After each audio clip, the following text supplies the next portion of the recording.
बनाते हैं यानी बेस लेते हैं और उसके बाद आप ये वाला इलेक्ट्रोफाइल डालते हैं, try substituted silyl electrophile. Try substitute समझ रहे हैं कि सिलिकॉन पे 3 कोई ग्रुप और 1 लीविंग ग्रुप। अभी आपको लिखा था, बहुत सारा लिखा था, तो इसको बोलते हैं silyl enol ether.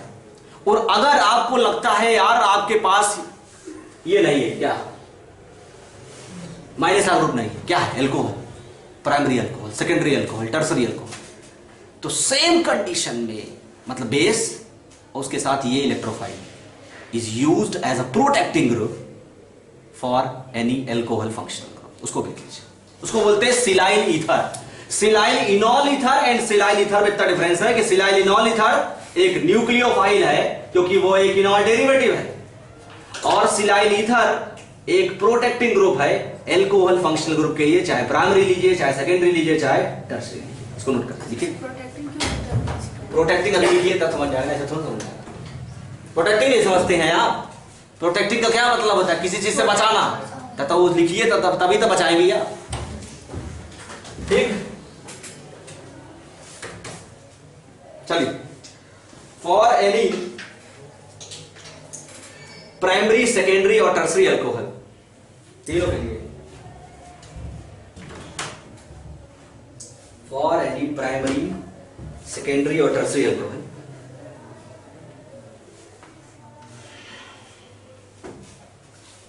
if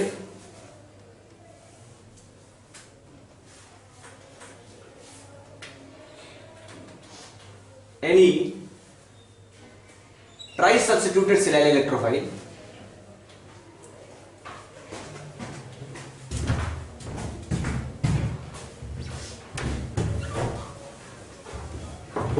is used with base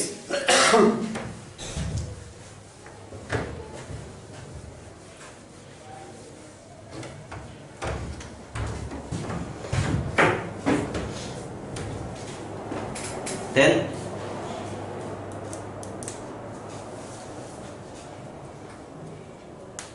silyl ether, then silyl ether. Enol नहीं होगा ना भैया, आपने तो इनोलेट तो बनाया ही नहीं, आपने अल्कोहल लिया, खाली अल्कोहल में तो अल्कोहल होगा, खाली अल्कोहल से ईथर बनेगा खाली, ठीक, इनॉल वर्ड नहीं आएगा। Then silyl ether will form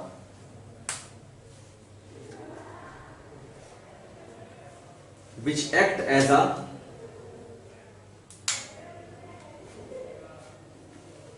protecting group,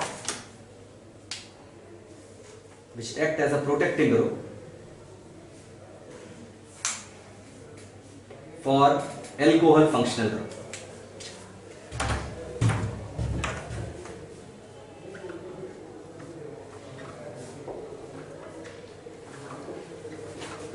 note कर लीजिए बेटा।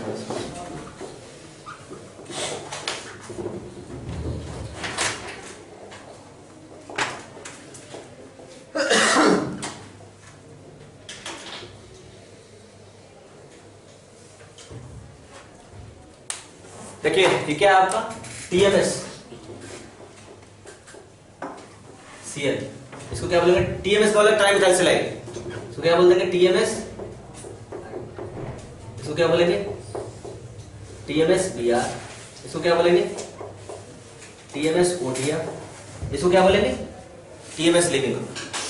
अब देखो भैया, सिलिकॉन पे तुम कोई भी ग्रुप ले लो यार, बहुत सारा ग्रुप होता है, बस एक चीज ध्यान रखना, सिलिकॉन इंपॉर्टेंट है और विद लिविंग ग्रुप इंपॉर्टेंट है।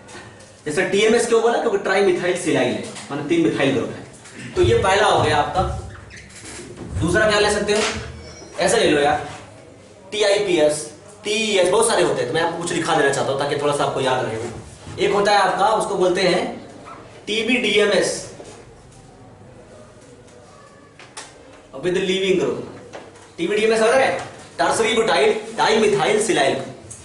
ये देखिए सिलिकॉन के ऊपर एक टर्सरी बुटाइल और 2 डाइमिथाइल विद लिविंग ग्रुप, तो छोटे में बोलते हैं TBDMS, tertiary butyl dimethyl silyl with leaving group. ये भी ले सकते हैं, मार्क कर लीजिए इसको। तीसरा TES विद लिविंग ग्रुप, ये क्या है आपका? Triethyl silyl. वैसे आपको दिखा रहता है, वैसे आप याद रहना चाहिए सब मेरे हिसाब से। शॉर्ट में TEES, ट्राई इथाइल सेलाइन। नोट करते जाइए फटाफट इसको, फिर मैं सवाल पे आता हूँ।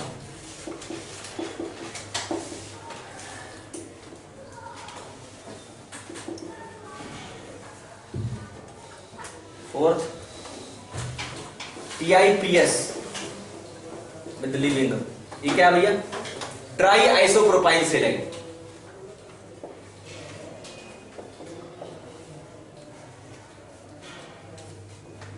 शॉर्ट में क्या बोलेंगे? Try, I for iso, P for propyl सेलाइन।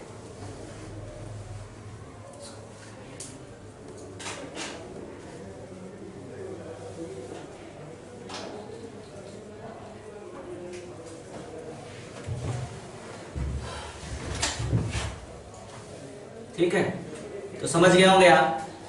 और लास्ट में एक और लिख लीजिए कि कोई भी SI पे 3 सब्स्टिट्यूएंट विद लिविंग ग्रुप, चाहे सेम हो चाहे अलग अलग, या AR हो 3 SI सिलिकॉन पे कोई भी 3 substituent with leaving group.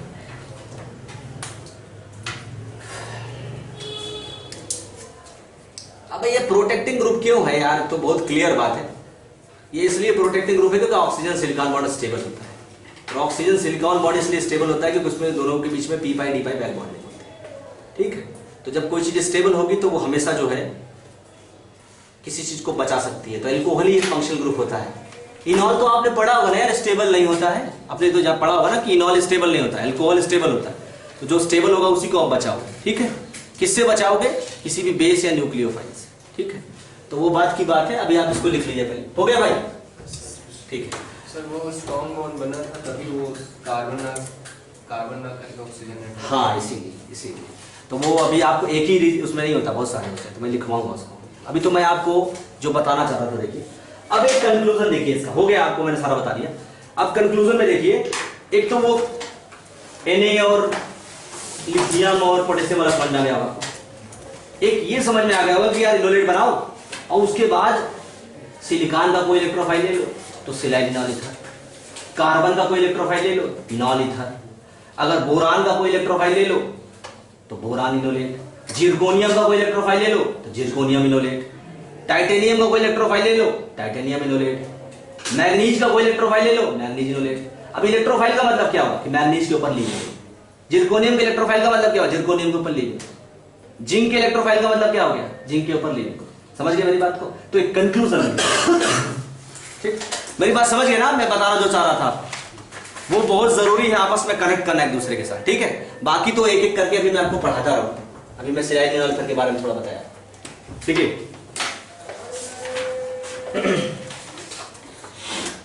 For any,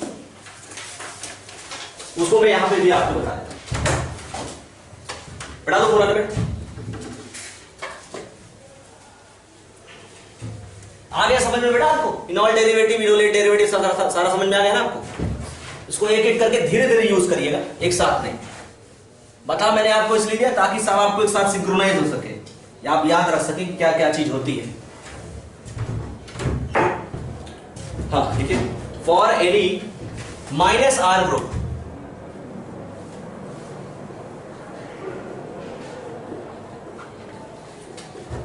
ठीक है, और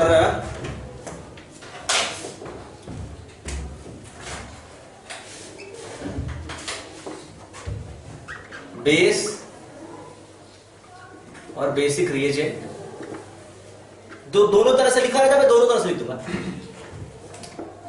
विद इलेक्ट्रोफाइल ऐसे भी लिखा रहता है और ऐसे भी लिखा रहता है कि बेस देन इलेक्ट्रोफाइल, ऐसे भी लिखा रहता है। और ऐसे मार्क कर लीजिए इसको।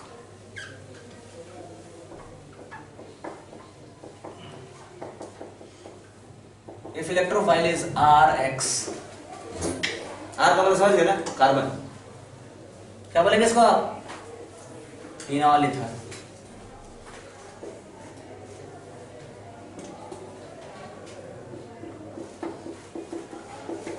If electrophile is boron, boron का इलेक्ट्रोफाइल कैसे होगा बताइए थोड़ा।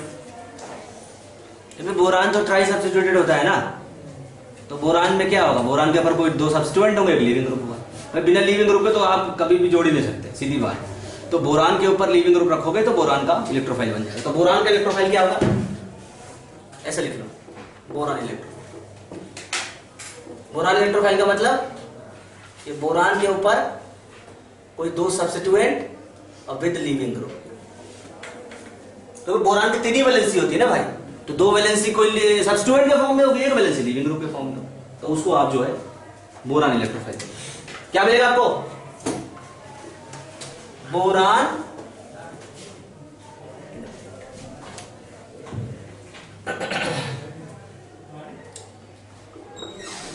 if electrophile is manganese with leaving group, क्या बोलोगे, मैग्नीज इनोलेट। इधर मेरे पास स्पेस है, इधर लिख देता हूं। If electrophile is titanium with leaving group, क्या बोलोगे उसका, titanium enolate.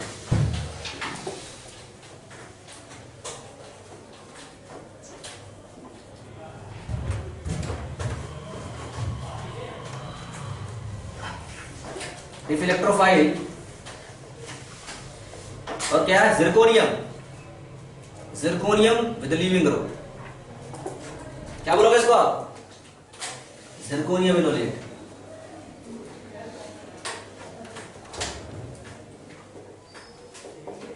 If electrophile is manganese, manganese हो गया। If electrophile is metal with leaving group, क्या बोलोगे इसको आप, जो भी रेस्पेक्टिव मेटल होगा उसके नाम होगा मेटल इनोलेट। एक और बचा है आपका जिंक, है ना।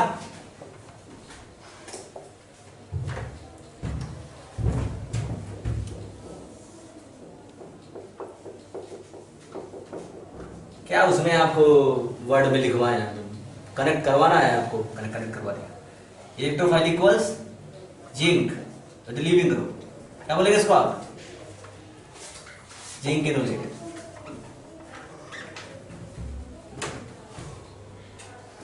और सिलिकॉन तो आपको बताइए, सिलिकॉन ले लोगे तो सिलाइलिनॉल,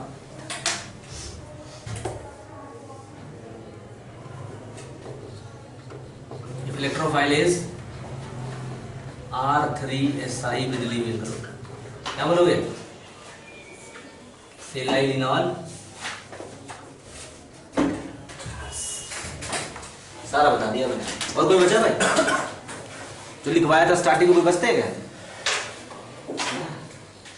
अच्छा रहा। बस मैं यही आपको बताना चाहता था कि ये जो है सारा कुछ समराइज हो जाए थोड़ा सा, ठीक है। इसमें मैं आपको एक चीज बता देता हूँ, अलग अलग पढ़ाऊंगा डिटेल में थोड़ा सा।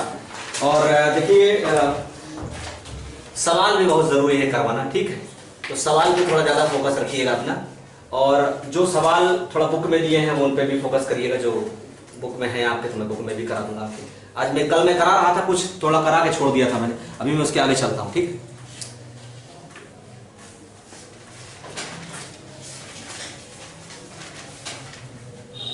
सिलाइल ईथर थोड़ा अलग कर दिया मैंने आपको बेटा, सिलाइल ईथर समझ गए ना, सिलाइल ईथर का मतलब एल्कोहल से, और सिलाइलिनॉल ईथर का मतलब -R ग्रुप से, ठीक।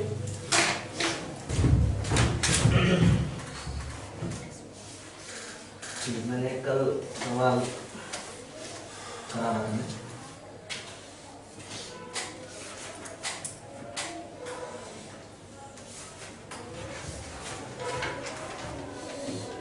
कहाँ जो कराया था आपको, ये एक बार बताता हूँ आपको, जैसे बुकों का सवाल होता है वही करिए बेटा, ज्यादा अगर मत कभी। मैं आपको सच बताऊं, मेरा जो मतलब स्टार्टिंग से लेके अभी तक का एक्सपीरियंस है उसको भी एक तरफ करते हुए, और अगर पेपर के सारे स्टैंडर्ड को देखते हुए उसको भी एक तरफ करते हुए, सबको मिला कर अगर एक कंक्लूजन निकाला जाए तो ये है कि अगर आपकी बुकिश स्टडी है, चाहे वो ऑर्गेनिक के लिए हो, चाहे वो इनऑर्गेनिक के लिए, चाहे फिजिकल के लिए, तो ज़्यादा फायदा होता है। और अगर आपकी बुकिश स्टडी तो है लेकिन प्रैक्टिस आपकी स्कैटर्ड है, तो फिर आपको फायदा नहीं होगा। कोई भी चीज पढ़िए तो उसमें बुक का सवाल जरूर करिए। तो मेरा एक स्टार्टिंग से अभी के बारे प्रयास है कि मैं कोशिश करूंगा कि आपको मैं बुक के सवाल करवा दूँ आपको। वो चाहे आप कोई भी पेपर दीजिए, गेट का पेपर दीजिए, नेट का पेपर दीजिए, आपको कहीं ना कुछ उसमें मिल ही जाएगा आपको। और अपने तरफ से पढ़ेंगे, स्टडी करेंगे तो उसमें मिलेगा तो, लेकिन स्कैटर होने की वजह से पॉसिबिलिटी कम हो जाएगी सिंक्रोनाइजेशन की। ठीक है, तो उसको फोकस करिए, उसके बाद आप आगे जाएंगे। ये मैं आपको बता रहा था, आपको ये 2 सवाल मैंने बताए थे इसमें, ये भी सवाल बता दिया था, ये सवाल है।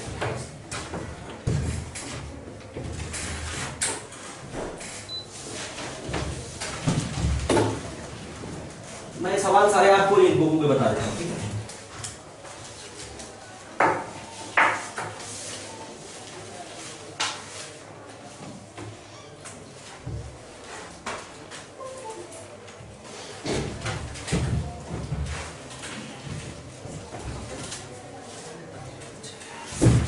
बड़ा बड़ा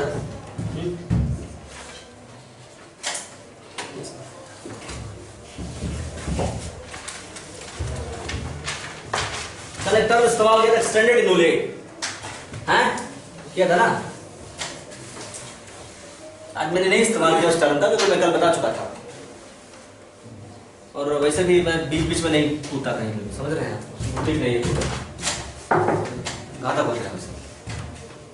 ये सवाल देखिए,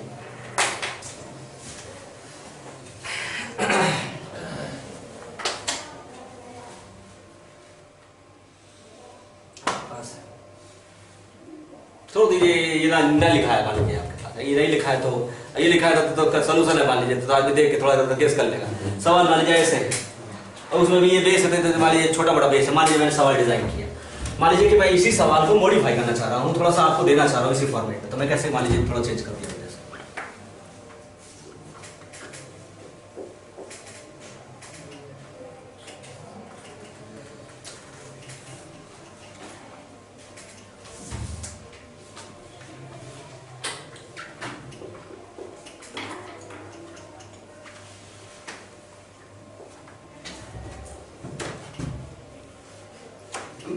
सवाल को दोनों को मिलाइएगा, ठीक है, अलग अलग लिखिएगा सवाल को, ये अलग लिखिएगा सवाल। मान लीजिए क्वेश्चन नंबर 1 कर लीजिएगा, जो क्वेश्चन नंबर 2 कर लीजिएगा, दोनों अलग अलग लिखिएगा सवाल, फिर उसके बाद आप उसका सोल्यूशन लिखिए। इसमें यूज किया है मैंने LIHMDS और मैंने उसके ऊपर ऐड किया है MECH2CHI और NO।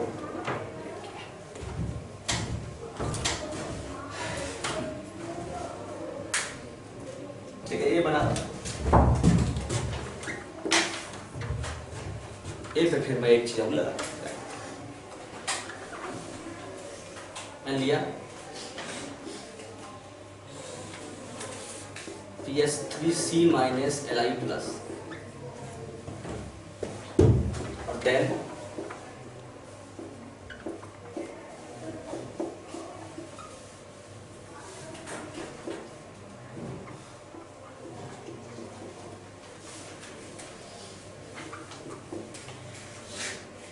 फिर बन गया अभी।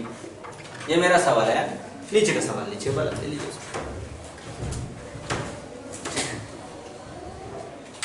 क्या हुआ, सवाल लिख लो, ऑप्शन सॉल्यूशन मत लेना है, लेना सवाल ले।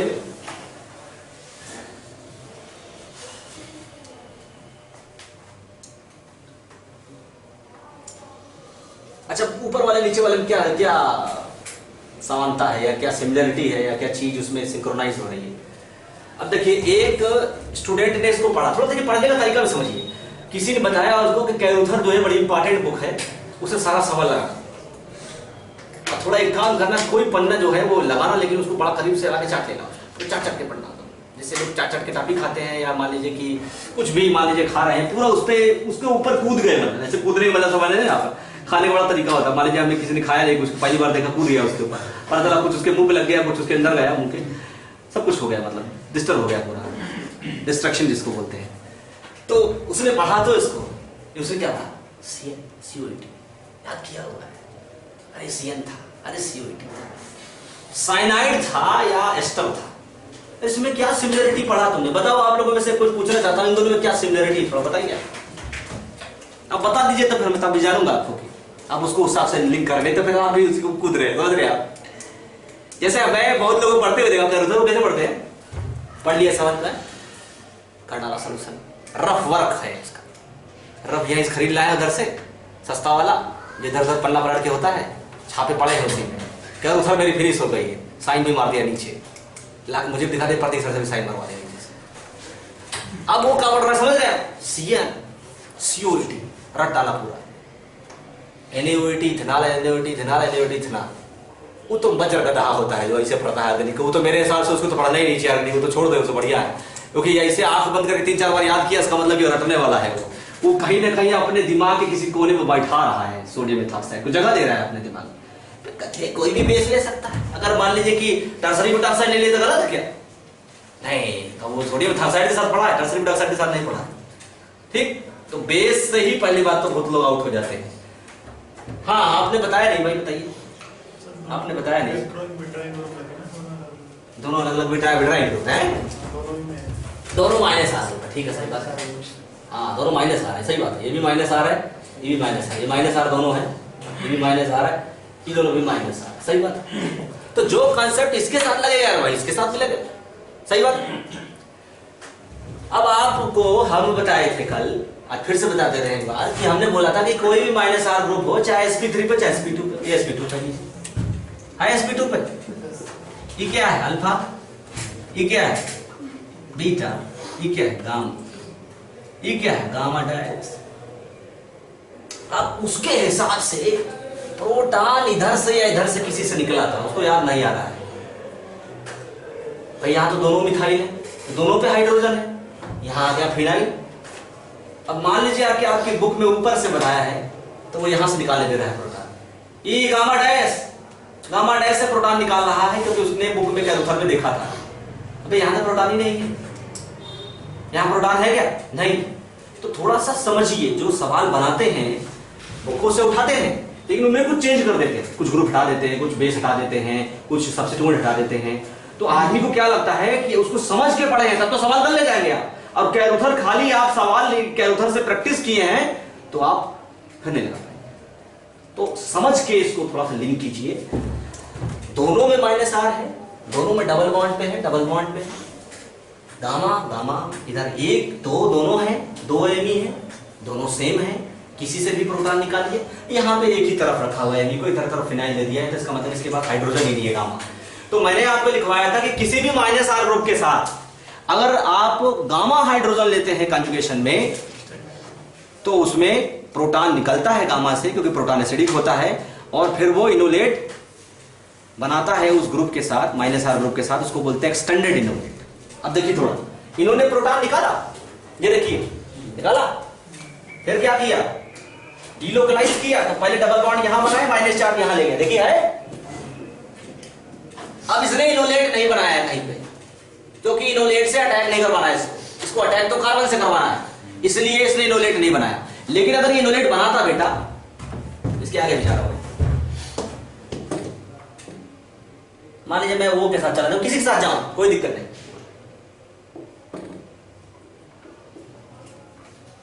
ध्यान रखिएगा बेटा, प्लीज अभी लिखिएगा मत।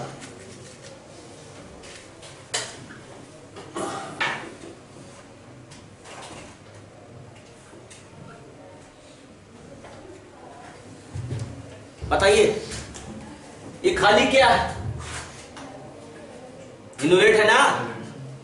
और मैंने बोला था कि अगर किसी सिंपल इनोलेट के साथ, कोई भी इनोलेट के साथ, किसी भी माइनस आर ग्रुप के अगर बीटा और गामा पे डबल बॉन्ड एक एक्स्ट्रा और आ जाए,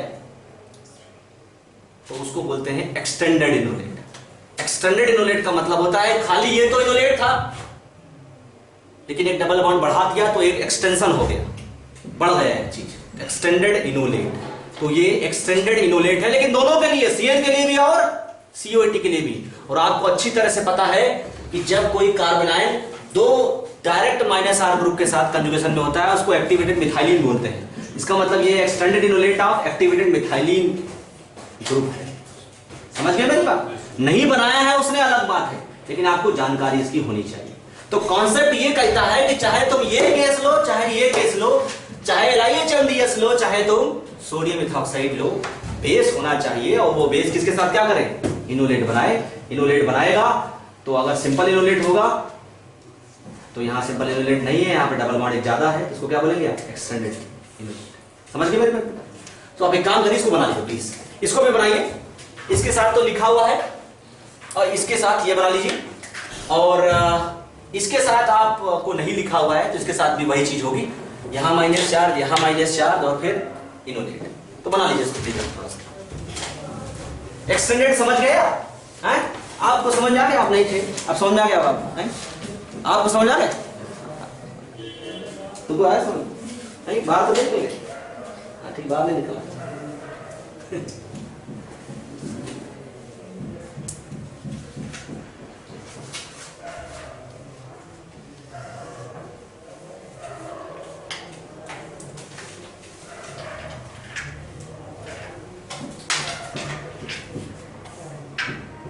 इसका एक्सटेंडेड इनोलेट आप चाहे सल्फोन के साथ बना लीजिए बेटा, चाहे सीएन के साथ बना लीजिए, उससे कोई दिक्कत नहीं। इनोलेट का कोई मैटर नहीं कि सीएन के साथ बनाते हैं कि सल्फोन के साथ बनाते हैं, बस आप कार्बेनाइन जरूर बना लीजिए। कार्बेनाइन कहाँ आएगा? अल्फा पे भी आएगा और गामा पे भी आएगा। Just do the carbanion at gamma and just do the carbanion at alpha. और मैं तो आपको इसका ट्रिक बताऊंगा, इसका करने का सवाल साहब, आप इसको लिख जरूर लीजिए, इस सवाल को लिख लीजिए। ऊपर वाले सवाल को आप चाहे तो बोलिए, तो मैं आपको ट्रिक से बताता हूँ, इसलिए आप इसको छोड़ दीजिए, नीचे वाला सवाल नोट कर लीजिए। बस इनोलेट बना लीजिएगा, इसको क्या बोलेंगे आप? बिल्कुल एक्सटेंडेड इनोलेट।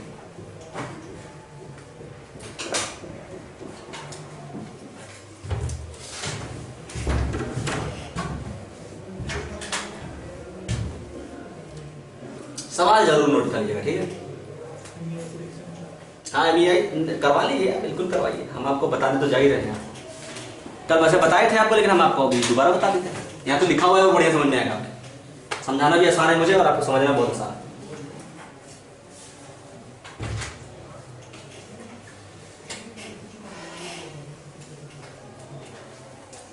ठीक,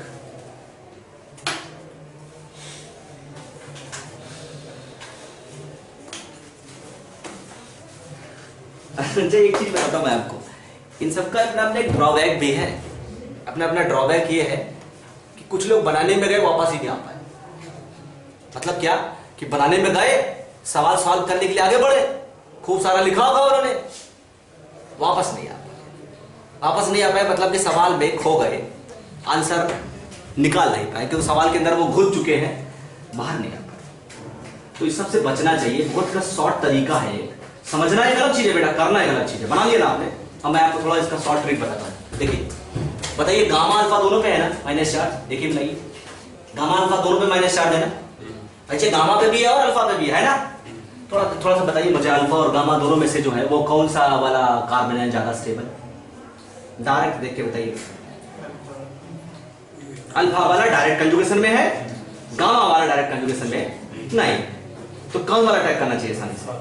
अल्फा वाला, क्योंकि अल्फा वाला सीएन और सल्फोन के या सीएन या सीओएटी के साथ डायरेक्ट कंजुगेशन में। सिंपल कॉन्सेप्ट लगाइए, छोड़िए सब कुछ, हटाइए, सिंपल कॉन्सेप्ट लगाइए। डायरेक्ट कंजुगेशन में है कौन? अल्फा वाला कार्बोनाइड, और गामा वाला डायरेक्ट में नहीं है। ठीक, तो इलेक्ट्रोफाइल कहां जुड़ना चाहिए? अल्फा, इसीलिए इलेक्ट्रोफाइल को अल्फा वाले पे जोड़ दीजिए। तो ट्रिक क्या है कि अल्फा और बीटा के डबल बॉन्ड को शिफ्ट कीजिए बीटा और गामा के बीच में, और गामा से हाइड्रोजन को हटा दीजिए और डबल बॉन्ड लगा दीजिए, और अल्फा पे माइनस चार्ज जनरेट करिए या ना करिए, अल्फा पे आप इलेक्ट्रोफाइल को जोड़ दीजिए। तो अगर मुझसे कोई सवाल का इस सवाल का आंसर लिखने के लिए बोले तो मैं क्या करूंगा, इस डबल बॉन्ड को देखिए यही लिखा रहेगा, ये मैं यही आंसर बना दूंगा। देखिए ध्यान से, ये मेरे पास गामा है, मैंने गामा का एच हटाया, डबल बॉन्ड यहां शिफ्ट किया और इससे इलेक्ट्रोफाइल जोड़ दिया। इलेक्ट्रोफाइल में लिखने जा रहा हूं इसके ऊपर, ये देखिए इलेक्ट्रोफाइल सी, और सी पे क्या है? इथाइल और NO2। तो लीजिए सी पे रहा मेरा एक इथाइल और एक NO2 और एक और, लीजिए मेरा आंसर है। बना रहे हैं, अटैक मार रहे हैं, पता चला कहीं गलत हो गया। ऑर्गेनिक में जानते हैं सबसे बड़ी दिक्कत क्या होती है? सबसे बड़ी दिक्कत ये होती है कि आदमी को पढ़ता है और उसको लगता है मैं आ गया। भाई आदमी कैसे पढ़ता है? और जब डायग्राम पढ़ लिया D3 कॉन्फ़िगरेशन के लिए, तो उसको पता क्या भाई आर्जेल का सवाल मैं कर लूंगा, 2-4 सवाल भी मार लिया, असाइनमेंट भी सॉल्व कर लिया, हो गया। ऑर्गेनिक में ऐसा नहीं होता। ऑर्गेनिक में ऐसा होता है कि आपको लगता है कि आपको आता है, लेकिन जब आप करने पे जाएंगे तो आपको समझ में आएगा कि आता है कि नहीं आता। और पेपर में जाएंगे तो आपको समझ में आएगा। पेपर में सबको समझ में आता है असली में, इतने तो सभी हीरो होता है। जब पेपर में जाता है तब समझ आता है कौन हीरो है कौन जीरो है। ठीक है, वहां पहुंचा, पता चला यार कि हम तो बहुत कुछ पढ़ के गए थे और मैं तो सूरमा समझ रहा था अपने आपको, वहां गया फेल हो गया मैं, गियर फंस गया मेरा। और गियर फंसते हैं तो कभी कभी लोग की गाड़ी पलटती नहीं, रुक जाती है गाड़ी। यहाँ तो गियर फंस गया तो गाड़ी पलट गई पूरी आपकी है। उसके बाद दांत सब टूट गया आपका, अंदर वंदर हो गया, उसके बाद जो है दोबारा वापस लिया। तो ये चीज बहुत मैटर करती है कि कैसे उठाया जाए सवाल, कितने समझ बताया जाए। समय बचाना बहुत जरूरी है, चाहे 2 सवाल लगे या 4 सवाल लगे या 10 सवाल लगे, सवाल आपका सही होना चाहिए और जल्दी होना चाहिए। कुछ लोग तो मेरे हिसाब से ऐसे होते हैं कि जैसे जो तरफ नहीं पढ़े हैं उसी तरफ सवाल पहले सॉल्व करेंगे। वो पता नहीं क्या खुराफाती माइंड होता है या जिया सराय का इफेक्ट होता है, आई डोंट नो। जिया सराय आने के बाद ये चीजें ज्यादा क्रिएट होती हैं। अपने आप को कोई कम नहीं है ना। अगर 200 बच्चा है मान लीजिए जिया सराय में एट ए टाइम एक जगह पे प्रेजेंट, तो 200 में से हो सकता है कि आपको 100-150 से ज्यादा बच्चा ऐसा मिल जाए जो ये बोल दे मुझे सब आता है। मानेंगे नहीं अपनी कभी गलती, ठीक है। अपने तो दिल से पता ही है कि हम क्या चीज है, ठीक है। वो चीज हमेशा रखिए अपने पास। ऑर्गेनिक के साथ खेलिए बेटा, खेलेंगे तो आपके साथ खेल जाएगी, अटैके मारते रह जाएंगे आप, ठीक है। और कुछ और चीज निकल जाएगी उसकी जगह पे, कुछ और निकालना चाहिए कुछ और निकल जाएगा। सो मेरे हिसाब से क्लियर हो गई आपको बात है। समझ में आ गया आपको कि अल्फा पे भी बनेगा कार्बन आयन, गामा पे भी बने, भले गामा पे बने। डायरेक्ट अल्फा पे बनता तो काय का एक्सटेंडेड इनोलेट। अगर सीधे गामा पे बनता तब तो एक्सटेंडेड इनोलेट, डायरेक्ट अल्फा पे बनता तब उसको आप इनोलेट बोलते। चलिए, तो समझ में आ गया, ठीक। अब आप दूसरा स्टेप बताइए मुझे, मैं आपको मौका दे रहा हूं, ठीक। ये बना दिया मैंने, ये दैट इज ए। देखिए ऐसे लिखा करिए, ये कार्बन ने बनाया, फिर इस पे कार्बन ने बनाया, फिर लिख दिया इलेक्ट्रोफाइल, लिख दिया, लिख लिया। इस इलेक्ट्रोफाइल को, इस कार्बन को आप इस इलेक्ट्रोफाइल के साथ जोड़ दो। वैसे आपको जब वर्ड्स ना पता हो ना, जैसे एरो बनाना ना आए, तो क्या जरूरत है आपको एरो बनाने की, वो मैकेनिज्म तो लिखना नहीं है आपको उसका आंसर निकालना है। और जब मैकेनिज्म लिखना हो तब फिर आप बोलते हैं न्यूक्लियोफिलिक सब्स्टिट्यूशन हो रहा है, न्यूक्लियोफिलिक एडिशन हो रहा है। हाँ, दूसरे स्टेप में बताइए आप। हो गया, मैंने पहले बना दिया, आपको समझ में बेटा बताइए। दूसरा बताइए, इसमें दूसरा नहीं, मैंने दूसरा दिया, नहीं दे सकता क्या? बिल्कुल दे सकता हूं मैं आपको, बताइए। PH3C- Li+, तो कम से कम आधे लोग तो ये समझी ना पाने का है, इट इज अ रिएजेंट है। कोई रिएजेंट मैंने पढ़ा दिया। हाँ नहीं, एक्चुअली जब आपको कोई चीज नहीं पढ़ा हुआ होगा सब आपको रिएजेंट ही लगेगा, लाइन से लगेगा रिएजेंट है यार, एरिया नॉन रिएजेंट, और मैं इसको जानता नहीं, बेस है। चलिए ठीक है, फिर कहां से निकालेगा? निकाल निकाल, सब लोग निकालिए। सवाल कर रहे हैं, सवाल में आपको मौका दे रहा हूं, मुझे आपको बताना है इसलिए। आपने बोल दिया बेस है ना। चलिए, इलेक्ट्रोफाइल भी है कुछ नहीं, इलेक्ट्रोफाइल भी, इलेक्ट्रोफाइल ये है ना, ये इतना इलेक्ट्रोफाइल है, यही तो है ना लिविंग ग्रुप है OTS, क्या है लिविंग ग्रुप, ठीक। हाँ, कहां से आप करेंगे? इतना सोच रहे हैं, बहुत ज्यादा डीप थिंकिंग लग रही है। वो तो हमने दिखा दिया है, तो वो तब भी नहीं बता रहे हैं यहाँ पे। तब बोलिए ना, और कहां से, और कहीं है क्या? भाई यहाँ तो एक ही प्रोटॉन था, वो यहाँ तो प्रोटॉन ही नहीं था। इस पे कोई है? हमारे साथ से तो कोई डाउट है नहीं, और कोई हाइड्रोजन ही नहीं है ना, कोई एरोमेटिक रिंग का हाइड्रोजन तो निकाला नहीं जाता कभी। मैंने आपको बता दिया है, बताया था एरोमेटिक रिंग का या डबल बॉन्ड का कोई भी हाइड्रोजन एसिडिक नहीं होता। एरोमेटिक रिंग का प्रोटॉन और डबल बॉन्ड पे जो प्रोटॉन होता है वो नॉन एसिडिक होता है, तो उसके साथ तो निकालना ही नहीं आपको कुछ। और NO2 के पास देखिए है, तो इसको हटाइए और NO2 का क्या बनाइए? इनोलेट। और वो इनोलेट क्या होगा? लिथियम के साथ है, मतलब लिथियम इनोलेट, ठीक। और फिर उस कार्बन पे इलेक्ट्रोफाइल जोड़ दी। तो इलेक्ट्रोफाइल क्या है इसमें? ये। तो मैं आपको इसमें इनोलेट बना दे रहा हूं और लिख दे रहा हूं डायरेक्ट PH CN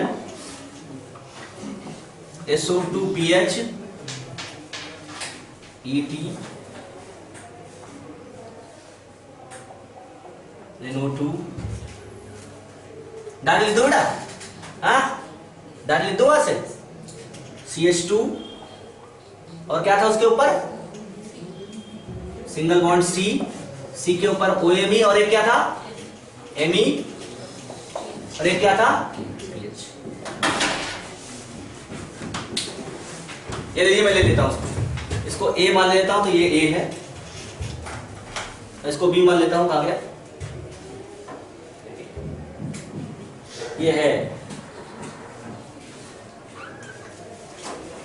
इसका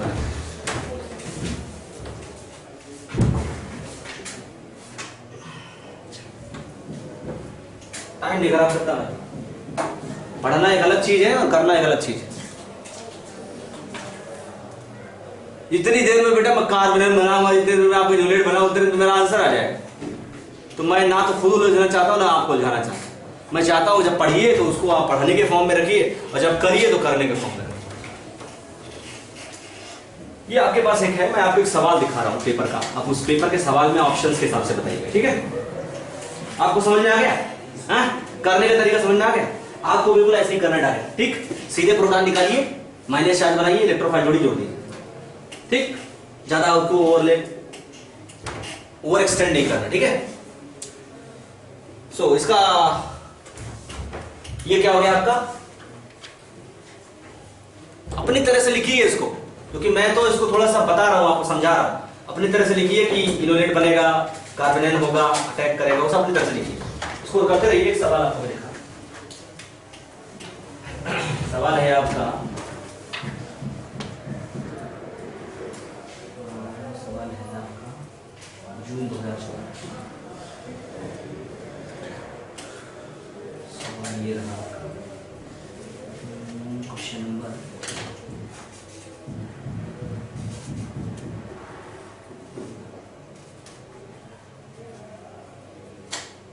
ये 115 इसको आप कर लीजिए बेटा। तो आप कंपेयर करना समझ गए ना, कुछ बदल देगा तो समझ जाएंगे ना, ठीक?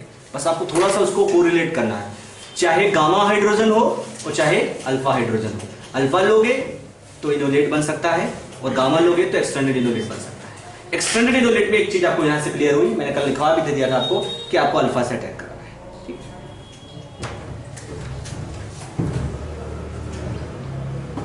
सवाल है आपके पास, गामा बनाएंगे तो एक बोर्ड का कॉन्सेप्ट आएगा ना। हाँ, गामा पे भी जा सकता है। एक और वो वाला नॉन न्यूक्लियर वाला जो कॉन्सेप्ट आएगा गामा बनाएंगे तो मतलब क्या आएगा? Non nuclear. हाँ नहीं, वो तो आएगा ही, वो तो बिल्कुल आएगा, लेकिन इसमें ऐसा कुछ था नहीं ना, बिल्कुल आ सकता है, वो तो हर जगह रहेगा। सवाल वैसा होना चाहिए बेटा, बिल्कुल आ सकता है। चलिए देखिए, बताइए।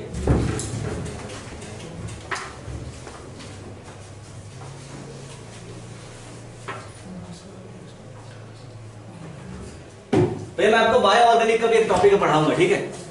मैं बायो ऑर्गेनिक का एक टॉपिक है, मैं चाहता हूँ पढ़ा दूँ आपको गेट के हिसाब से पहले, तो उसको मैंने फोकस किया है। उसके लिए आपको मैं 3-4-5 लेक्चर फोकस करता हूँ, 4-5 लेक्चर में, और एक लेक्चर में आपको मैं कुछ नेचुरल प्रोडक्ट बता दूंगा। नेचुरल प्रोडक्ट में देखिए सब कुछ तो पढ़ा नहीं सकता, उसमें मैं आपको कुछ खास चीज़ें जो पूछी जाती है वो बता दूंगा, ठीक? चाहे वो नेट के हिसाब से हो, चाहे वो गेट के हिसाब से। उसमें कुछ जैसे प्रिकर्सर साइकिल वगैरह होते हैं, उनका क्या प्रिकर्सर होता है हर एक का, वो मैं आपको बता दूंगा। जैसे आपने क्रेब्स साइकिल पढ़ी है तो वो तो आपने एक सिंपल पढ़ा होगा, C4 साइकिल पढ़ी होगी, C3 साइकिल पढ़ी होगी, ऐसे बहुत सारे साइकिल होते हैं।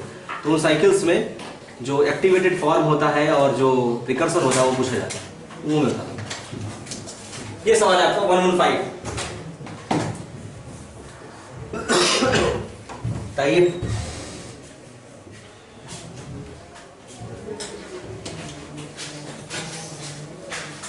थोड़ा ना दिमाग खोल के दिमाग लगाया करिए, ठीक है?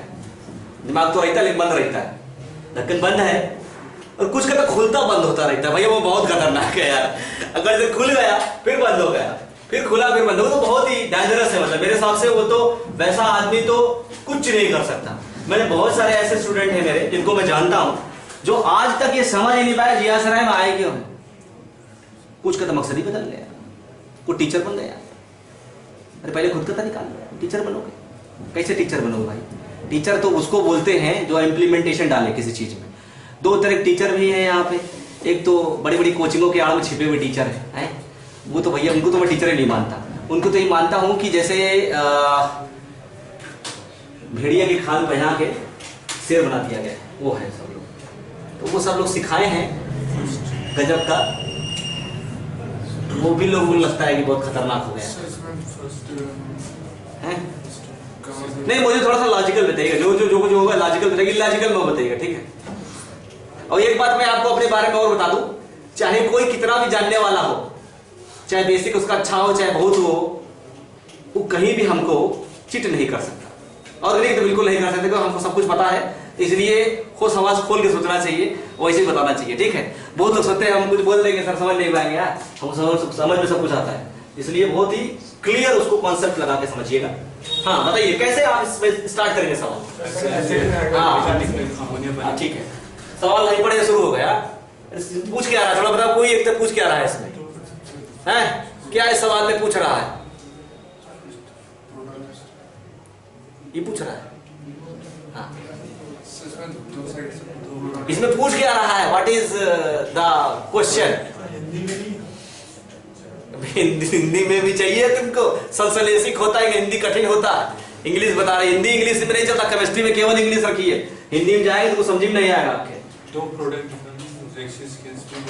इसमें ये कह रहा है बिल्कुल कि चार लिखे हैं, चार में से कौन कौन से बन सकते हैं। तो एक लड़का 3 ठो निकाले दे रहा है, सुनिएगा 3 ठो निकाले दे रहा है। 3 ठो तो ऑप्शन में नहीं है। एक लड़के ने सवाल नहीं पढ़ा, तेज है बहुत, वो बहुत ज्यादा तेज है, तो उसने क्या किया पता आपको? उसने 3 प्रोडक्ट निकाल दिए 4 में से। अबे कम से कम देख लो, तो ये ऑप्शन में दिया है, तो थोड़ा दिमाग खोल के कोई 2 ही इसमें से सही है। सवाल ये पूछ रहा है कि 4 प्रोडक्ट दिए गए हैं, कोई 2 सही हैं, कोई 2 गलत हैं, वो 2 सही कौन से हैं ये पूछ रहा है।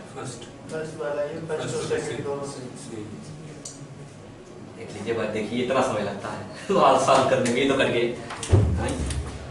जरा बजा रहे हैं तो सवाल आ गया आंसर। एक लड़के ने देखिए वो प्रोडक्ट बना दिया, दिया ही समझिएगा, ये एक्स्ट्रा ऑर्डिनरी माइंड है। उनने कहा सर ने बताया था अल्फा होता है, तो मतलब ओहो सर आपने कहा था कि अगर डबल बॉन्ड पर हाइड्रोजन होता है। हाँ मैंने तो कहा था, कैसे क्या करो बताइए। मैंने तो कहा था, बिल्कुल मैं मानता हूँ इस बात पे, बिल्कुल कायम हूँ मैं कि मैंने कहा था कि अल्फा वाला निकालिए, दिए नहीं तो क्या करूँ।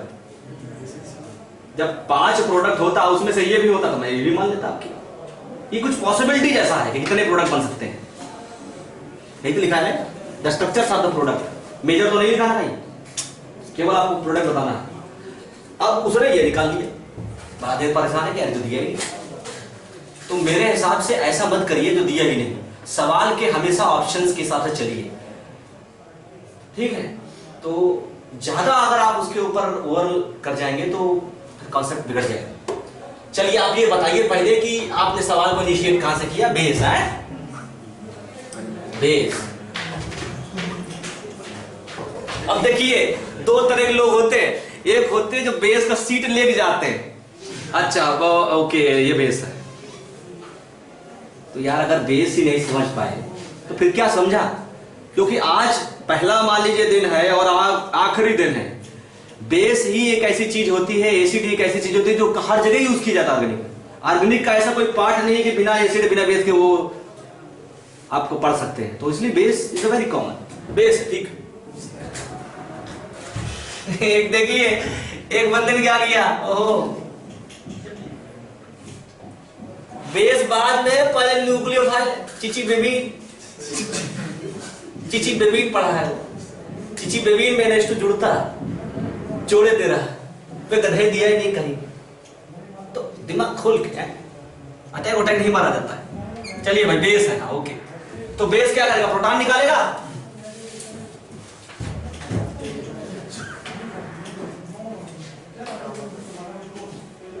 क्या भी हाइड्रोजन अल्फा बीटा गामा, दो इधर भी है ना बेटा, गामा डैश, और एक और है अल्फा डैश। बताइए कितने तरह के एसिडिक हाइड्रोजन है इसमें? हैं? 4 तरह के। 1 2 3 तीन तरीके। अरे कथा तो हिंदी पूछ रहे हैं तो समझाइए, 4 तरह के एसिडिक हाइड्रोजन कहाँ दिखाई दे रहे हैं? कह रहा सर इसमें तो सर 3 2 5 2 7 7 तरह के हैं सर। हैं? भाई गिनती गिन रहे हो क्या? भाई 3 हाइड्रोजन एक ही तो है, ये भी 2 एक ही है, ये भी 2 एक ही है, तो 3 अलग अलग तरह के प्रोटॉन हैं इसमें, जिसमें से 2 गामा तरह के हैं और एक अल्फा तरह का है। ठीक है, अल्फा वाला इन्होंने कहीं, और ये देखिए यहाँ देखिए, इसको ऐसे लिख दीजिए थोड़ा इसके पास, अभी आपको अपने आप समझ में आ जाएगा। देखिए इसके पास लिख दीजिए, लिखिएगा मत अभी आप, खाली समझ लीजिए। एक बार मैं पढ़ा रहा था, मुझे ऐसे ही कुछ किसी ने पूछा, कह रहा सर आपने इसको CH2 लिख दिया, इसको नहीं लिखा। उसमें भी जोर ले रहा है दिमाग में कि इधर का CH2 क्यों नहीं है, तो खाया थोड़ी जाता है, समझा जाता है यार, इसको CH2 इधर नहीं लिखे, अब नहीं बने मेरा लिखने का, इसको मैंने उस तरह से लिखा दिया। तो इसलिए इन सब चीजों पर फोकस मत किया कभी कभी सवाल करते समय। चलिए बताइए, देखो बेटा सुनो, एक हाइड्रोजन है यहाँ पे, आए तो इनोलेट बनाओगे तो गामा पे बनेगा और गामा डैश पे बनेगा, गामा डैश पे बनेगा तब भी अल्फा पे माइनस चार्ज जाएगा, और गामा से बनेगा तब भी अल्फा पे माइनस चार्ज जाएगा। हमने आपको क्या बताया, कहां से अटैक होता है? अल्फा से। ठीक, तो दोनों केस में आपको अल्फा पे जोड़ना है।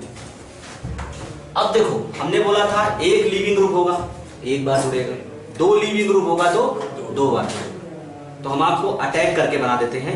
लेकिन देखिए यहां देखिएगा, थोड़ा प्रोडक्ट समझिएगा, गामा डैश से निकाला है तो देखिए, ठीक, अभी वो पीछे वाला सवाल किया ना, उससे मिलाइए इसको थोड़ा सा, और गामा से किया है तो अल्फा। अब मैंने आपको क्या बताया था कि add the electrophile at alpha and make a double bond between beta and gamma. तो बीटा और गामा के बीच में डबल बॉन्ड है तो भी एक्सटेंडेड इनोलेट का केस है वो, और अगर अल्फा डैश, ये गामा डैश और बीटा के बीच में यहाँ डबल बॉन्ड है तो भी है, क्योंकि दोनों में है। और साइक्लोप्रोपेन इसलिए बन रहा है बेटा क्योंकि 2 इलेक्ट्रोफाइल है, एक बार अटैक होगा तो एक ब्रोमीन निकलेगा, दोबारा अटैक होगा तो रिंग बन जाएगी, तो साइक्लोप्रोपेन की रिंग बन जाएगी। ठीक, तो इसलिए इसका आंसर आपका जो है पहला और दूसरा, तो आंसर तो इसका जो है आपका ये हो गया। थोड़ा इसको आप करके देख लीजिए, एक इनोलेट ऐसा बना लीजिए बेटा, लिख लीजिए प्लीज, लिख लीजिए, एक इनोलेट ऐसा बना लीजिए आप,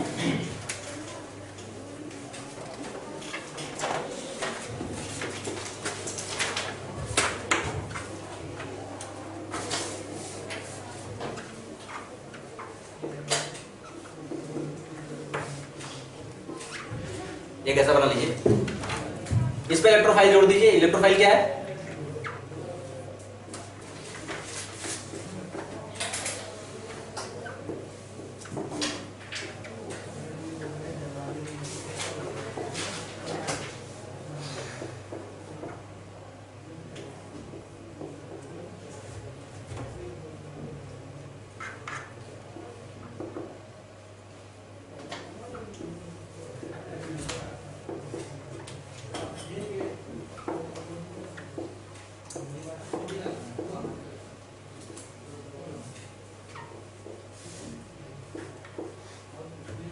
एक Br और निकालना है ना बेटा, अल्फा पे एक और हाइड्रोजन है, अभी दोबारा प्रोटॉन निकालो और Br निकालो। ठीक, अच्छा दोबारा बनाओगे तो इनोलेट बनेगा कि एक्सटेंडेड इनोलेट? एक्सटेंडेड, बिल्कुल, क्योंकि यहां से प्रोटॉन निकालोगे तो फिर से एक्सटेंशन तो अभी भी बरकरार है यार, इस डबल बॉन्ड का एक्सटेंशन अभी भी बरकरार है बेटा, ध्यान से रखिएगा, ये डबल बॉन्ड बीटा गामा पे अभी है, तो अगर इस प्रोटॉन को निकाल के अगर यहाँ इनोलेट बनाए तो तब भी वो क्या होगा? एक्सटेंडेड होगा, और अटैक कहां से करेगा? अल्फा से। आपको समझ में बेटा ये बात? हाँ ठीक, सबके समझ में आ गई बात? आपके समझ में बेटा? हाँ पक्का ना? ऐसे कर रहे हैं, ऐसे घुमा भी रहे हैं, पक्का समझ आ गया ना? ठीक, देखो ये यहाँ पे एक हाइड्रोजन है अभी, जब तुम इसको निकालोगे तो डबल बॉन्ड आएगा यहाँ पे इनोलेट का, तो इनोलेट इतने को बोलोगे तो ये भी तो है डबल बॉन्ड, तो क्या बोलोगे? Extended enolate. अब बना के देखो यार, डोंट वरी।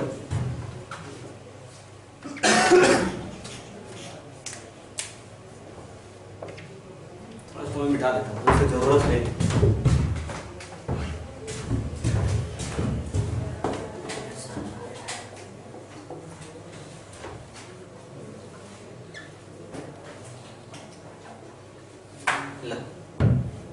अभी भी तो एक्सटेंडेड है ना?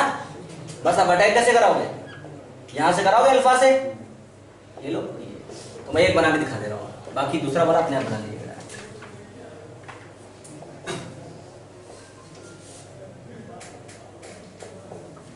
ये फर्स्ट था ना, ये वाला फर्स्ट था ना? हाँ फर्स्ट।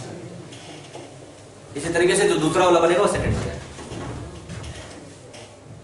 देखो बेटा, ये पूरा सवाल एक्सटेंडेड इनोलेट का है, इनोलेट नहीं है इसमें।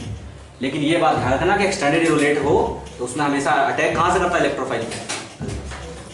कोई पूछे ऐसा क्यों? क्योंकि अल्फा पे जो माइनस चार्ज है वो क्या है? ज्यादा स्टेबल।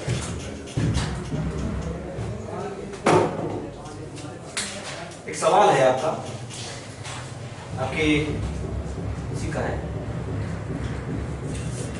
दूसरा वाला बना लेंगे ना? हैं? इसमें ऐसे बता रहे, लिख लीजिए, रिपीट द प्रोसेस। तो इसमें क्या बन जाएगा प्रोडक्ट आप?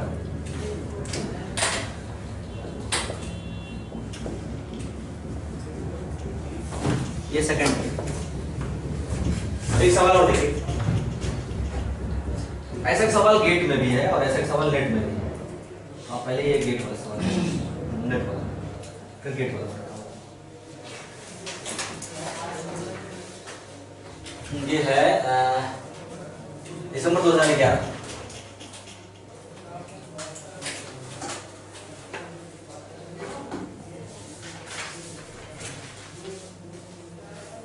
क्वेश्चन नंबर है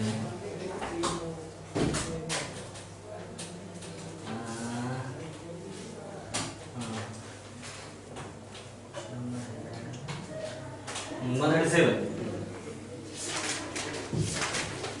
तो करिए पहले आपसे।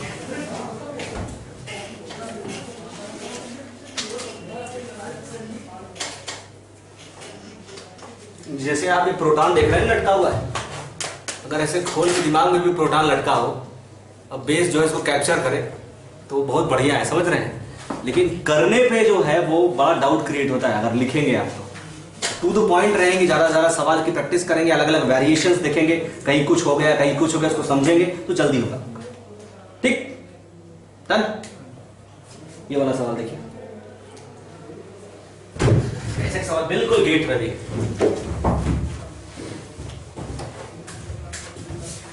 देख लेना तो लोगों ने।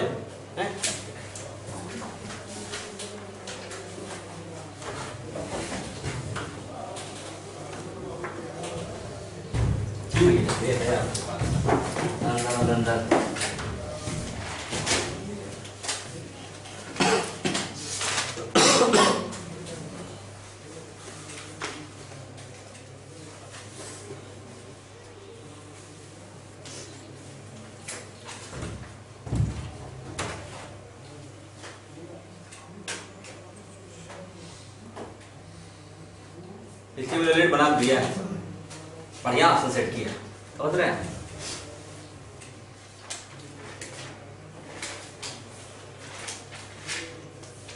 इस पेपर में भाई ये जो सवाल था वो एक स्पेक्ट्रोस्कोपी का सवाल आया हुआ था इस पेपर में, तो उसमें से मेरा केवल एक सवाल गलत था आंसर उसका, स्पेक्ट्रोस्कोपी उस सवाल का।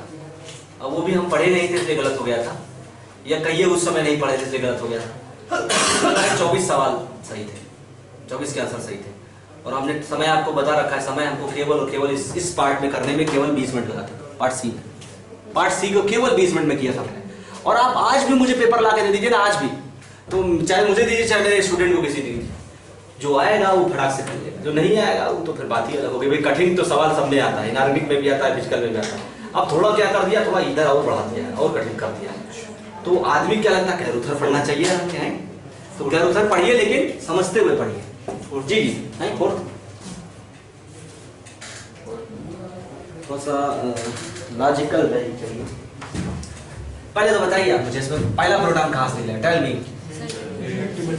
इनोलेट गया तेल लेने, इनोलेट गया तेल लेने थोड़ी देर के लिए, ठीक है, तेल लेने, वो तेल तब तक भरा के आएगा, उतनी देर में आंसर आ जाएगा। इसलिए पढ़िए, बनाइए मत, बनाइए लेकिन दिमाग में बनाइए। अब आदमी क्या करता है, देखिए वो तो बोला सर बात बता, बना हर जगह रहे हैं सर, अब कर कहीं नहीं रहे, तो मैं आपको भी मना करता हूं कि आप बनाइए मत, केवल और केवल समझिए, जहां जरूरत हो वहां बनाइए, ठीक है। चलिए, ये कैसे पता चला आपको कि इसमें इनोलेट बन रहा है, बताइए। हाँ, बेस देख के, बिल्कुल सही बात है, बेस देख के। टू इक्विवेलेंट तो बाद में है, पहले बेस है। पहला प्रोटॉन कहां से निकलेगा, दो का मतलब दो जगह से निकलेगा ना, ठीक है, हाँ? ये वाला, दूसरा वाला, ये वाला, नंबर लिख देता हूं मैं, पहला दूसरा, एक इलेक्ट्रोफाइल, इलेक्ट्रोफाइल भैया देखिए, अगर मैं मान लीजिए इसको बड़ा आसान करूं, लिख दूं कि यहाँ ऐसे एक मान लीजिए ऐसे एरो बना के लिख दूं कि ये सवाल इनोलेट का है, इनोलेट की तरफ दिमाग लगाएं, फिर इधर लिख दूं कि दो इक्विवेलेंट और एक इक्विवेलेंट पे जरूर सोचें आप, उसमें गौर करें, नोट, तो वो सब तो मतलब फिर सवाल का मतलब क्या रह जाएगा। सवाल को ऐसे करिए कि पेरीसाइक्लिक का लगे हो रिएजेंट, ऐसा करिए कि सवाल हो फोटोकेमिस्ट्री का, ठीक, और लगे स्पेक्ट्रोस्कोपी का, ऐसे सवाल बनाना चाहिए, बिल्कुल बनाना चाहिए, तभी समझ में आएगा लोगों के। जो ऑर्गेनिक को लीनियंटली जैसे लोग डील करते हैं, सोचते हैं कि ऑर्गेनिक हमको आती है, ये तो हमको पता है, तो उसके लिए सही बिल्कुल ऐसे करना चाहिए। थोड़ा बताइए आप, दो इक्विवेलेंट के बाद एक इक्विवेलेंट का मतलब क्या है, बताया मैंने? Stable carbon. जी जी, स्टेबल कार्बन है, ठीक। एक का मतलब है कि कौन ज्यादा न्यूक्लियोफिलिक है, ये वाला कि ये वाला? ए वाला ज्यादा न्यूक्लियोफिलिक है, बी वाला, अभी बदल दिया न्यूक्लियोफिलिक। अरे यार, इसका मतलब ये है बेटा कि दो इक्विवेलेंट का मतलब ये है कि जब किसी सबस्ट्रेट में आपको लगता है कि दो या दो से ज्यादा एसिडिक हाइड्रोजन है, ठीक, एक की एसिडिटी कम है, दूसरे की ज्यादा है, तीसरे की और ज्यादा है, और आपने बेस दो या दो से ज्यादा इक्विवेलेंट इस्तेमाल कर रखा है, तो हर एक प्रोटॉन निकलेगा, और जिसकी एसिडिटी ज्यादा होगी वो पहले निकलेगा, जिसकी एसिडिटी कम होगी वो बाद में निकलेगा। हमने बोला था कि अगर इलेक्ट्रोफाइल, अरे भाई आपको मैं ऐसे देखिए बताता हूं, सुनिए, बहुत प्रैक्टिकल समझिए ना यार, आप इसको ज्यादा डाउट मत लीजिए। सपोज कीजिए कि एक रोटी है, ठीक है, और दो लोगों को खाना है, लेकिन शर्त यह है कि रोटी तोड़ी नहीं जाएगी, तो कौन खाएगा?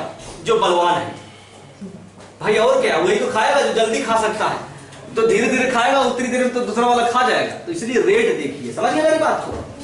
तो चूंकि एलडीए दो इक्विवेलेंट है, सबसे ज्यादा प्रोटॉन ये एसिडिक है, फिर ये, तो जहां पर प्रोटॉन बाद में निकला या जिसकी एसिडिटी कम है, वहां पे आपको इलेक्ट्रोफाइल जोड़ना है, अगर इलेक्ट्रोफाइल बनी तो इसका मतलब क्या हुआ कि आपको यहां पर एक केस जनरेट हो रहा है रेजियो सेलेक्टिविटी का बेटा, ठीक है। मान लीजिए कि आपके पास चॉइस है अटैक करने की, कि कहां से अटैक कराऊं मैं, किस न्यूक्लियोफाइल को रिएक्ट कराऊं, तो ए और बी में चॉइस है, तो कहां से कराएंगे? जो ज्यादा रिएक्टिव होगा या ज्यादा न्यूक्लियोफिलिक होगा, तो कौन होगा? बी पर, ठीक। दो हमारे साथ से कट गए, ये वाला कट गया, क्योंकि यहां पे ए से जोड़ा गया है।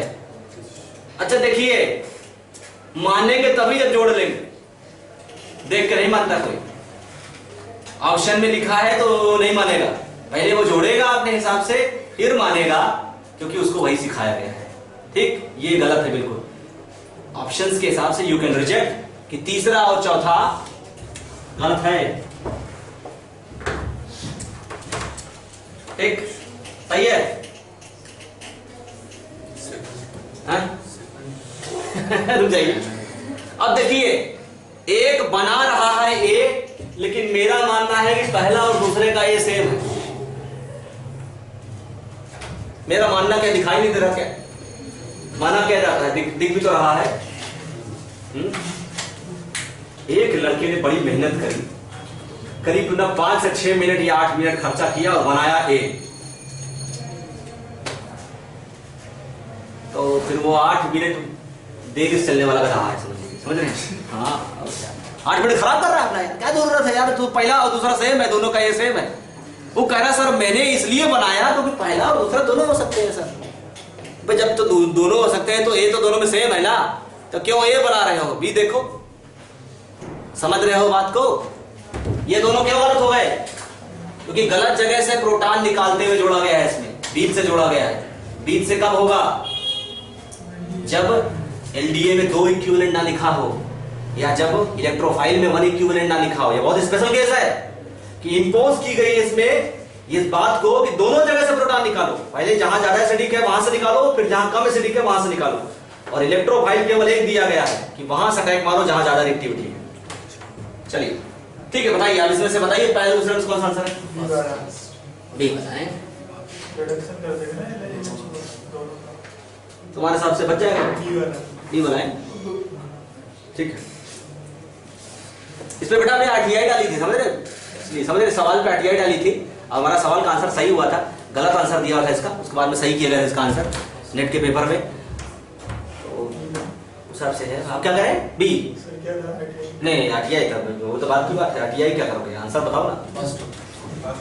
आरटीआई डालने ट्रेंड हम लोग शुरू किए थे स्टार्टिंग में। यहाँ पे आरटीआई को डालते हैं, अब तो हर जगह जो पाया वही आरटीआई डाल दिया। अरे पहले देख तो सही है गलत है।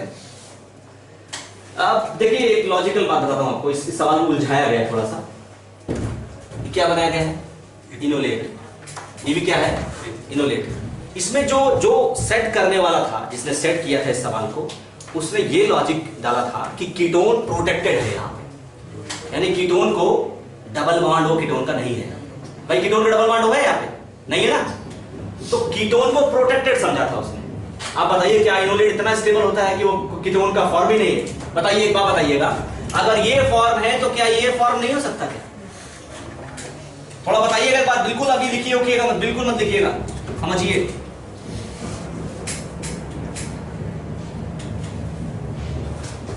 बताइए क्या ये दोनों फॉर्म एग्जिस्ट नहीं कर सकते क्या? करते हैं भाई। ये इनोलेट है और ये, तो देखिए सवाल का आंसर कैसे दे रहे हो सर? फिर ये क्यों दिया है? अबे ये स्टेबल है इसलिए दिया है, जो ज्यादा स्टेबल फॉर्म होगा उसको लिखा है। इसका ये मतलब थोड़ा ना कीटोन नहीं है, इसका मतलब इसमें कीटोन भी रिड्यूस होगा और एस्टर तो रिड्यूस होगा ही होगा। इसका आंसर होगा। अब हम आपको बताते हैं आप दूसरा क्यों बोले, क्योंकि आपने भी वही सोचा जो मैं आपको बता रहा था। बेटा इसका आंसर दूसरा दिया, मैं इस सवाल पे जो है मैंने मारा था इसका सवाल का आंसर पहला, और बिल्कुल मारा था। आज भी इस बात को मैं मानता हूं, एक तरीका है बचाने का कि कीटोन ना रिड्यूस हो। मैंने अभी भी बताया आपको, SiMe3Cl लगा दो, उसके बच जाएगा कीटोन। SiMe3Cl लगा दो इसके बाद, एलडीए के बाद, तो इनोलेट से क्या बन जाएगा? सिलाइलिनॉल ईथर, और फिर ये बच जाएगा। क्योंकि सिलाइलिनॉल ईथर में हमने आपको बताया कि वो प्रोटेक्टिव ग्रुप। आपने तो यार ये बात पढ़ी होगी, lithium aluminium hydride is a very strong hydride reducing reaction, तो आप उससे किसी को बचा नहीं सकते। आयनिक को तो बिल्कुल नहीं बचा सकते, कोवलेंट वाले को बचा सकते हैं, जो स्टेबल है उसको बचा सकते हैं। तो सिलाइलिनॉल ईथर अगर इसमें है, माने Me3SiCl डाल दिया जाए, तब इसका आंसर दूसरा होगा। लेकिन अगर बिना Me3SiCl के देखा जाए तो इसका आंसर क्या होगा? तो मैं आपको इसमें थोड़ा सा सॉल्व करा के इसको लिखाना चाहूंगा, आप इसको लिख लीजिए, बढ़िया सवाल है, थोड़ा सा दोनों फॉर्मेट में मैं आपको दिखाना चाहूंगा। समझ गए ना बात को? डबल बॉन्ड एस्टर के साथ कंजुगेशन में तो उसकी वजह से नहीं होता, कंजुगेटेड डबल बॉन्ड रिड्यूस हो जाता। कंजुगेटेड डबल बॉन्ड तो रिड्यूस ही नहीं होगा इसमें, डबल बॉन्ड तो है ही नहीं इसमें। हम मैं करके दिखा रहा हूं, ठीक है, करके दिखा रहा हूं आपको। बना लो उसमें, बनाओ बनाओ।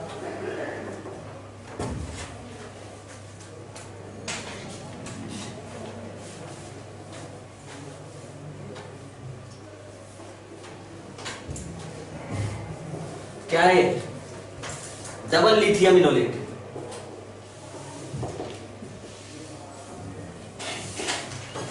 ठीक,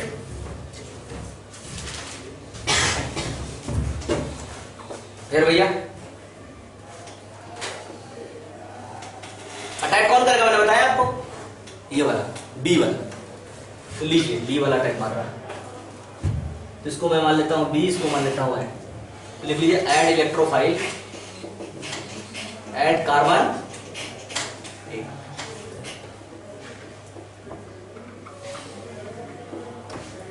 ये इलेक्ट्रोफाइल जोड़ रहा हूं बेटा, ये वाला सी, डी से सी को जोड़ रहा हूं।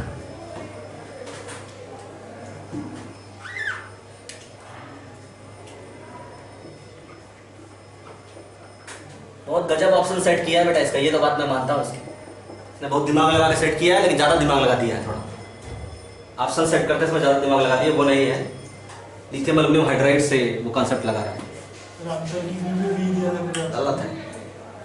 आंसर की कौन सी? कैरियर एंडेवर की नहीं जी सर गए CSIR के आंसर की 2011 में देखे थे यार। ना, आप पूछ रहा हूँ आपसे। बिल्कुल आंसर की में आया था, बी ही आया था, उसके बाद आंसर बदला था। ठीक है, हम बता तो रहे हैं आपको, तो ना पहले आप नहीं जा पाएंगे ना बेटा, हम तो थे इस समय, तो हमको पता है। ठीक है, हमने आपको जो भी चीजें बोलता हूं मैं सब मैंने देखी है, अपने सामने मैंने करके देखा है, उनको समझ रहे हैं। 2011 वो पहला टाइम था, 2011 दिसंबर, जब से मार्क्स ऑफ स्टेटमेंट आना स्टार्ट हुआ। मतलब पहली बार स्टेटमेंट दिया गया कि कितने नंबर लोग पाते हैं और कितने, तो जब नंबर पता चल गया था तो भैया रोक ही नहीं सकते आप, समझ रहे हैं।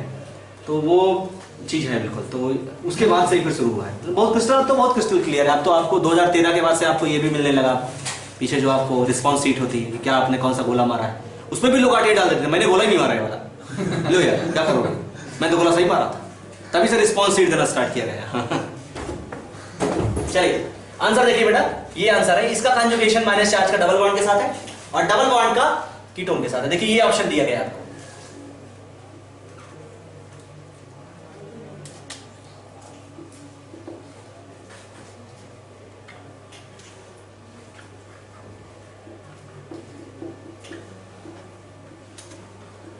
देख लीजिए, दिया है।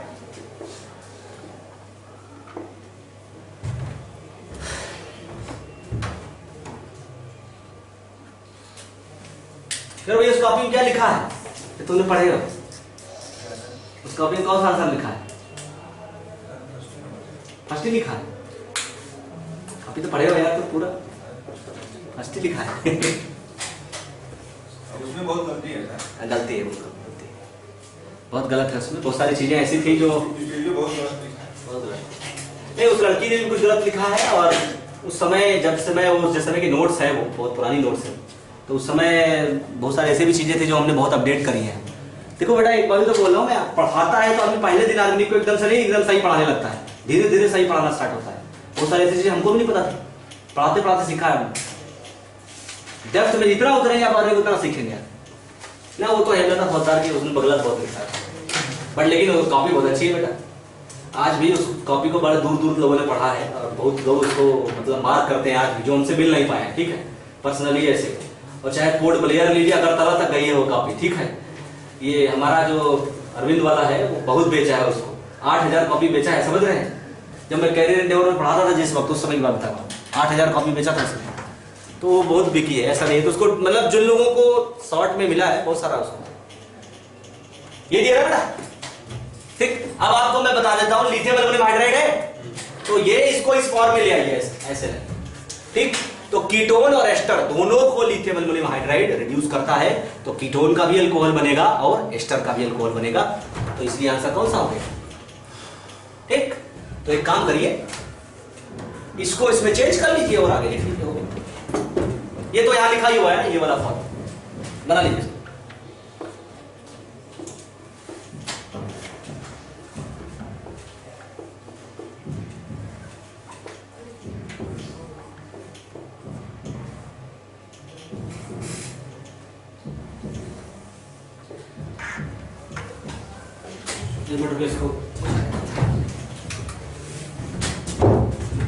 लिथियम एल्युमिनियम हाइड्राइड लिया है,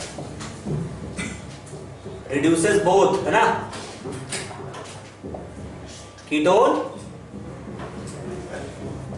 एंड एस्टर इनटू एल्कोहल। चल बना लो।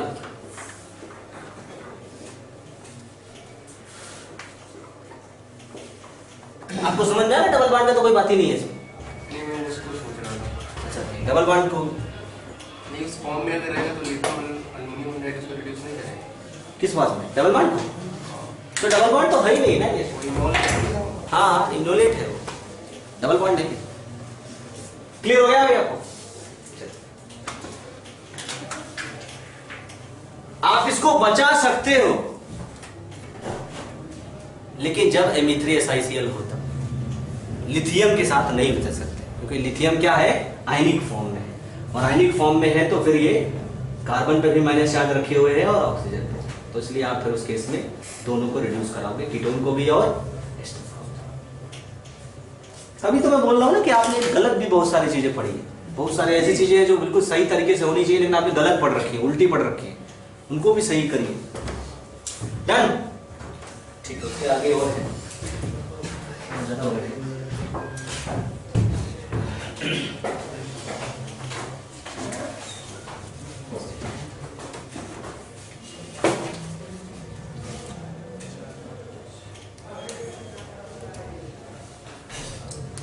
अब आप एक हेडिंग डाल लीजिए, ठीक, चलिए डालिए।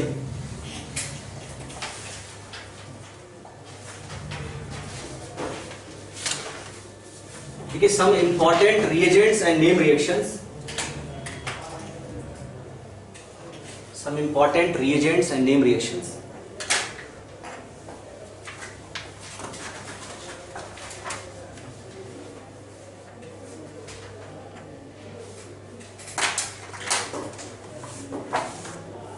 related to enolate or enol derivative.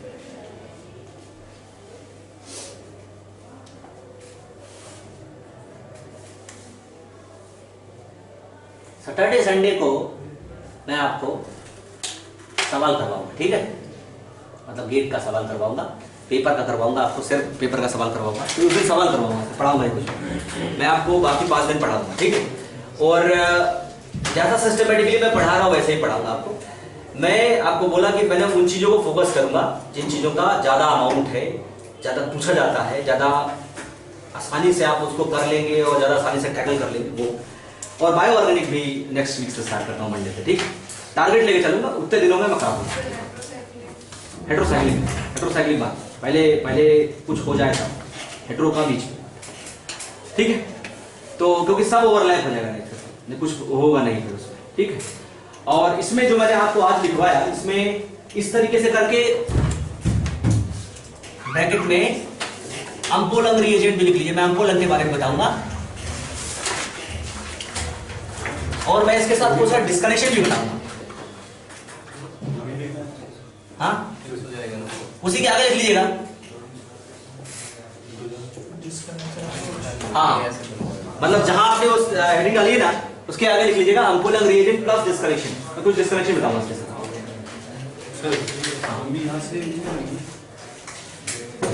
अच्छा, अटैक करवा रहे हैं क्या? देखिए सुनिए, जब आप इस पे हाइड्राइड का अटैक कराएंगे तो OA भी निकल जाएगा, तो पहले बनेगा एल्डिहाइड, फिर एल्डिहाइड पे दोबारा हाइड्राइड अटैक करेगा, फिर बनेगा एल्कोहल, ठीक है। तो एल्डिहाइड का इलेक्ट्रोफिलिक करंट ज्यादा होता है, पहले एल्डिहाइड बनेगा, उसके बाद फिर अल्कोहल बनेगा, ठीक है। वैसे रिएजेंट में ऐसा बनाया हुआ नहीं जाता, रिएजेंट में सिर्फ रिएजेंट समझिए, रिएक्टिव है या लेस रिएक्टिव वो समझिए, और क्या कन्वर्जन करता है वो समझिए, वो बाद में है। चलिए, ठीक है, टाइमिंग में यही रखता हूं आपका, ठीक है, स्टैंडर्ड यही फिक्स कर देता हूं 3:30 बजे, ठीक है। कुछ उसमें चेंज करना होगा तो मैं पहले बता दूंगा, ठीक।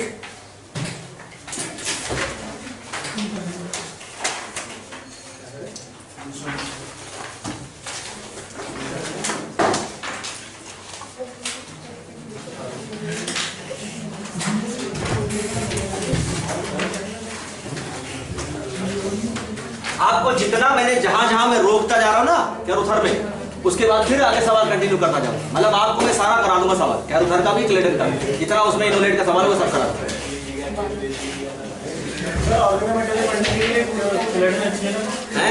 ऑर्गेनोमेटालिक रिएजेंट, ऑर्गेनोमेटालिक रिएजेंट के लिए सबसे अच्छी बुक नहीं इलियाज भाई, ऑर्गेनोमेटालिक की बुक है, रिएजेंट की बुक नहीं है। सबसे अच्छी बुक जिसमें ऑर्गेनोमेटालिक बहुत डिटेल में बहुत अच्छे से दिया है वो है वॉरेन में भी पॉल वाइट एंड वॉरेन, ठीक है। अब वो भी तब पढ़ पाएंगे उस बुक को जब आपको आता होगा तब, हाँ, नहीं तो फिर उसमें खो जाएगा। हाँ, लेकर रख लीजिए, बात सही है। एक ऐसे जिया सराय में ट्रेन है, देखिए जब भी कभी कोई आता है तो तो उसका पहला क्वेश्चन होता है टीचर से बड़ी बड़ी कोचिंग में, तो कहते हैं कि सर मैं कौन सी बुक खरीद लूं, तो कहता है क्लेडन खरीद लो, एक काम करो क्लेडन खरीद के उसको जहां तुम अपना गीता या जो भी अपना रखते हो वहां रख लो मोटी से, और पूजा करते रहना रोज रोज। अगर 2-2 अगरबत्ती जलाओगे या धूप जलाओगे तो बहुत फायदा होगा। हाँ सही बात है, क्लेडन तो देखते रहे सुनते रहे तो भी मजा आ जाए, क्या बात है। अब की बार जब से देखिए प्यूमरल रीअरेंजमेंट आया, प्यूमरल रीअरेंजमेंट आने के बाद मैं ये मान सकता हूं कि कुछ भी आ सकता है, क्योंकि हम लोग मना करते थे कि प्यूमरल पढ़ो मत यार, कभी आएगा ही नहीं कभी, तो भैया कुछ भी आ सकता है यार। अब तो मैं बोल ही नहीं सकता कि कुछ आता है कुछ नहीं आता, हम मना कर देते थे मत पढ़ो इसको, कुछ भी आ सकता है भैया।